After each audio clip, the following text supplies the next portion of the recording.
Hello everyone, Megatronic here, and today we're going to be taking a quick look at the Transformers missing link, Bumblebee. Now, if you haven't noticed, I'm not actually home right now. I'm at one of my parents' house, visiting, and, well, I thought, hey, let's just bring Bumblebee along with some other figures, and let's just get these videos done while we're visiting. So, yeah, let's get straight into it. And obviously, since he is a missing link toy, he does have all sorts of modernized articulation. This is going to be a quick review. I don't really have any comparisons to show. I do apologize. He is the same size as a G1B. So if you have G1B, that's your scale. If you don't have a G1 Bumblebee, here he is with Blocky's Bumblebee. Just for a sense of scale right off the bat. So yeah, I hope that's helpful for you. Now, obviously, he comes with a gun. He comes with a set of stickers, which I'm not going to use. I have no use for. I think they were a little bit ridiculous. The head sculpt. I love that they kept the G1 Bumblebee head sculpt. Very nicely done. Comes with a chromed out weapon. I do wish his bumper was chromed out and his headlights and his taillights are painted. Oh well, what you gonna do? He has a nice Autobot symbol right on his tummy, detailing on his back of his head, and he has a rub symbol on his foot. And if you rub it, there you go. You can see that he's an Autobot. I didn't know that. But yeah, other than that, it's just modernized articulation. Head is on a swivel. You can look up, not really at all. You can look down all the way into his chest. Shoulders, you get full 360. You can go out that far, go down that far. He has a butterfly joint back and forward.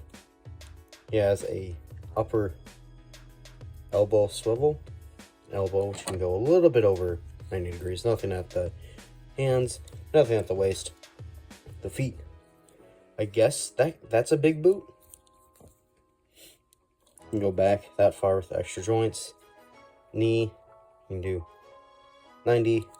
The feet are on rockers, so you can go back and forth and do the transformation. His feet are also on hinges. So yeah, that's posability for you.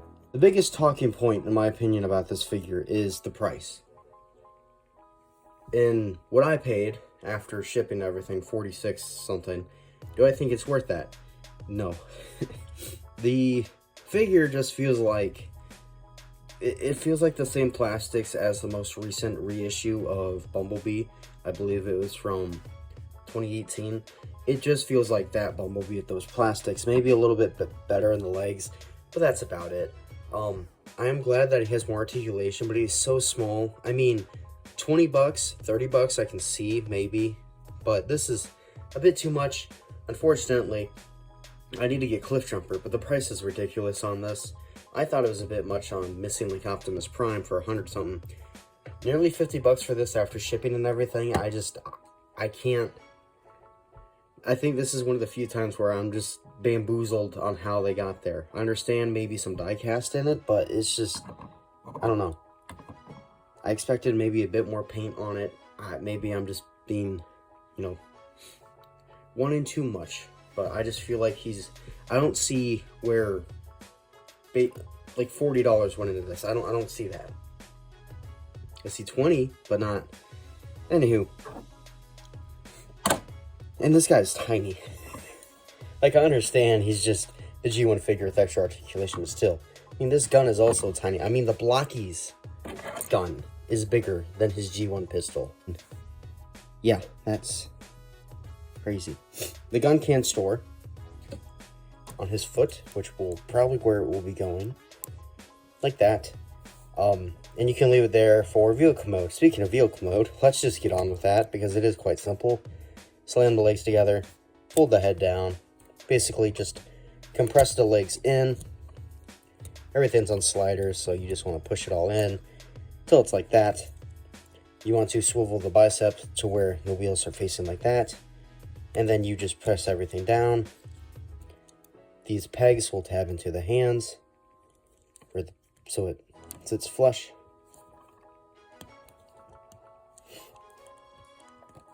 And yeah. If I can, there we go. I don't know.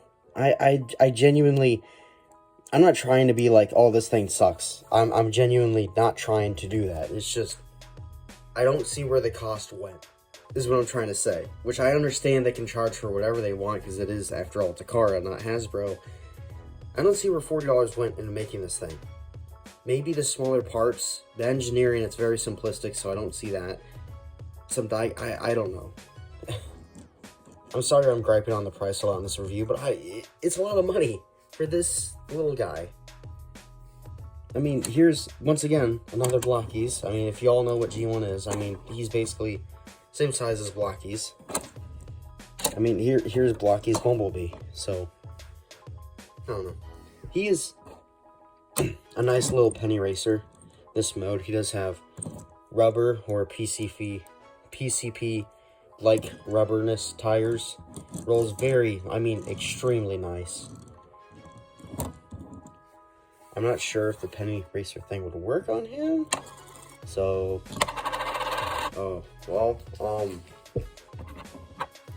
that's why I thought his head would stick out, so he could actually be a penny racer. Maybe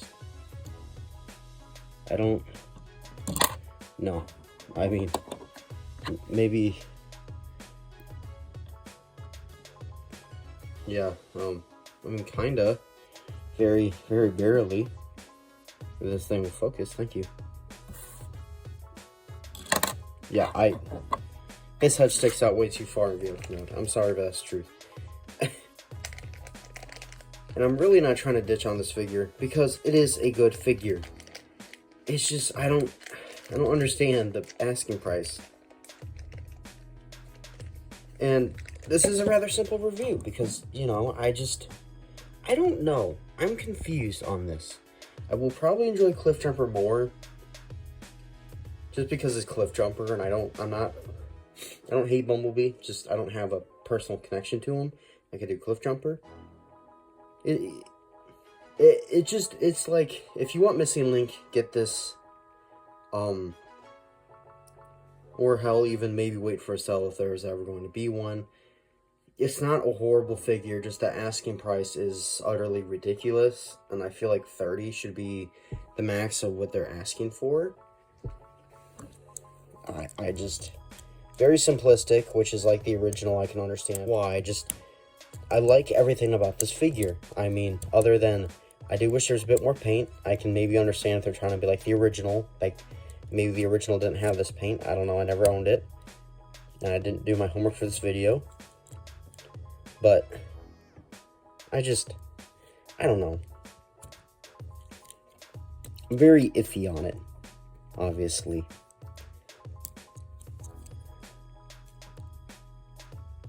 Oh, and his gun can also store on his back right here. There's a peg right on his back.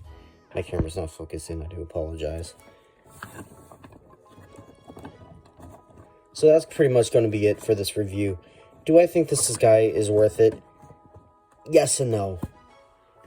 Mainly the price is making me say that. I think he's a fantastic figure. For the price they're asking for, hell no. I mean, I can go out and get a leader class. Nearly a leader class for that price. I can probably pay about $8 extra and I can go out and get a leader class out in retail. That being said, it is up to you guys. Because I love Missing Link, and I'm probably going to buy nearly every single figure, other than maybe some odd repaints like Cordon they're doing. But yeah, that's pretty much it. Yeah. As a figure for Missing Link to modernize G1 Bumblebee, I think it's a good concept, and I think it's executed amazingly, just the price is a bit I understand that they have to get this from China or Japan, and with a certain somebody now becoming our president, I probably shouldn't be complaining about prices too much, because they're probably going to start coming up. So yeah, that's pretty much it. Thank you all for watching. Don't forget to like, comment, and subscribe. Bye. Bumblebee.